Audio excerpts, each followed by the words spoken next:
tak sme boli odhodlané, že nám bolo jedno. No keď na Sibír, tak na Sibír. Vážne, ja neviem, ale myslím, že všetky sme boli také proste... Lebo keď sme prijímali ten kríž ako odovzdanie, tak dokonca sme našli až radosť v tom kríži. Bolo to ťažké, ale s takou Božou pomocou sa nám to pomerne ľahko znášalo.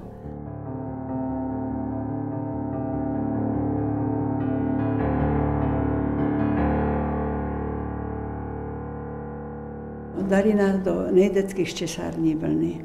To bola veľká česárňa, kde dovážali vlnu z Nového Zélandu, z Austrálie. Skutočne to také bály, hádam aj 4x4 metre, také zviazané. Robotníci, ktorí tie bály vozili, oni to zhodili proste tej pracovníci tam a ona musela z tej hromady, z tých košov vyberať tú vlnu a nejako to tak merali. Ja som tam nepracovala. Tam dali staršie sestričky, ktoré nemohli pracovať pri stroji. A nás mladšie dali ku strojom.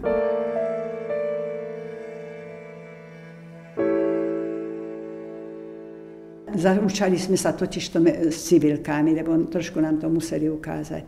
No a keď sme to už trošku vedeli, tak nám utvorili samostatnú zmenu, šichtu, ako zo samých sestier. Nikto nám velice najprv nechceli za majstra, lebo sa báli, že my nevieme pracovať, že my budeme len obrázky sväté vešať na stroj a že my nevieme pracovať.